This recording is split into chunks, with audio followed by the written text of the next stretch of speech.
Friends, आज हम लोग पढ़ने वाले हैं साइंस के क्वेश्चंस। यहाँ पे जितने भी क्वेश्चंस लिए गए हैं सभी क्वेश्चंस आपके प्रीवियस ईयर में जो पूछे गए प्रश्न हैं उनको ध्यान में रखते हुए लिया गया है। तो फ्रेंड्स, इस वीडियो को आप लोग शुरू से लेकर लास्ट तक जरूर देखिएगा। तो चलिए वीडियो स्टार्ट करते हैं। सबसे पहला प्रश्न है, दाब का मात्रक है। तो फ्रेंड्स, दाब का मात्रक होता है न्यूटन प्रति मीटर स्क्वायर और यह एक सदिश राशि है। ओके। अगला प्रश्न है, बैरोमीटर से मापा जाता है। तो फ्रेंड्स, बैरोमीटर से वायुमंडलीय दाब मापा जाता है। अगला प्रश्न है, दाब किसे कहते हैं। तो किसी सतह के एकांक क्षेत्रफल पर लगने वाले बाह्य बल को दाब कहते हैं और दाब बराबर होता है बल बटे में क्षेत्रफल। ओके। दाब का मात्रक क्या होता है। तो दाब का मात्रक होता है न्यूटन प्रति मीटर स्क्वायर।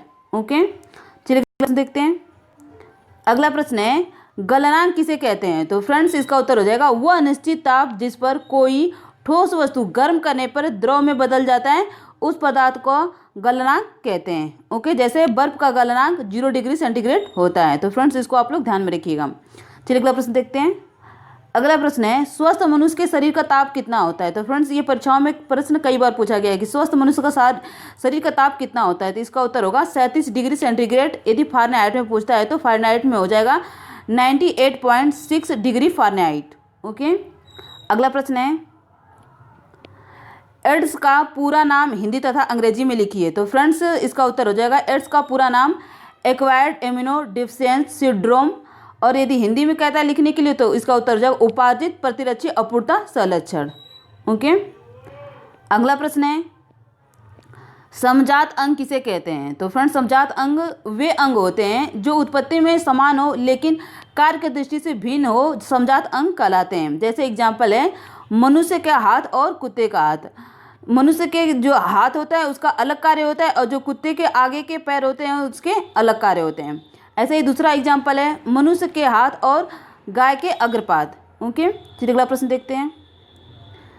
अगला प्रश्न है, समरूप अंग किसे कहते हैं। तो समरूप अंग वे अंग होते हैं जो उत्पत्ति में भिन्न होते हैं परंतु कार्य की दृष्टि से समान होते हैं, उन्हें समरूप अंग कहलाते हैं। जैसे कीट के पंख तथा पक्षी के पंख। अगला उदाहरण है कीट के पंख और चमगादड़ के पंख। ओके। चलिए अगला प्रश्न देखते हैं। अगला प्रश्न है, कार्बन क्या है, इसके दो अपरूप बताइए। तो फ्रेंड्स, कार्बन एक अधातु है, इसकी परमाणु संख्या 6 होती है। कार्बन को C से प्रदर्शित किया जाता है।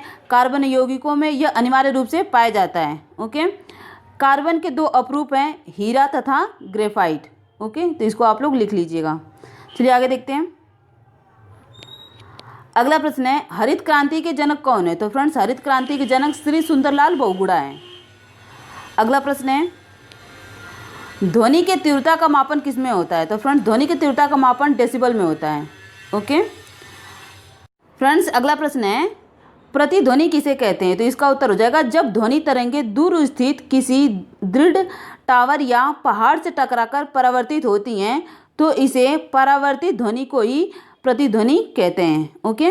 जैसे मान लीजिए कोई व्यक्ति किसी पहाड़ या किसी ऊंचे स्थान पर खड़ा है और वहाँ से वो कुछ आवाज़ निकलता, मतलब कोई ध्वनि बोलता है, तो उसकी जो ध्वनि होती है टकराकर फिर उसे ही वापस सुनाई देती है। तो फ्रेंड्स, ये जो टकराकर ध्वनि वापस सुनाई देती है इसे ही प्रतिध्वनि कहते हैं। ओके। चलिए अगला प्रश्न देखते हैं। फ्रेंड्स, अगला प्रश्न है, प्रकाश क्या है, निर्वात में प्रकाश की चाल क्या होती है। तो इसका उत्तर है प्रकाश एक प्रकार की ऊर्जा है जो विद्युत चुंबकीय तरंगों के रूप में संचरित होती है। ओके। यह अनुप्रस्थ तरंग होती है। तो फ्रेंड्स, एक नंबर का भी प्रश्न बन सकता है कि प्रकाश में किस प्रकार का तरंग पाया जाता है। तो प्रकाश में अनुप्रस्थ तरंग पाया जाता है। ओके। आगे है, प्रकाश के वेग की गणना सबसे पहले रोमर ने की थी। तो फ्रेंड्स, ये कई परीक्षाओं में पूछा गया है कि प्रकाश के वेग की गणना किसने की थी। तो इसका उत्तर है प्रकाश के वेग की गणना सबसे पहले रोमर ने की थी। वायु तथा निर्वात में प्रकाश की चाल सबसे अधिक 3 × 10⁸ मीटर प्रति सेकंड होती है। ओके। सूर्य का प्रकाश पृथ्वी पर 8 मिनट 19 सेकंड में पहुंचता है। आगे, जल वाष्प के द्रव में बदल जाने की क्रिया कहलाती है। तो फ्रेंड्स, जल वाष्प के द्रव में बदल जाने की क्रिया संघनन कहलाती है।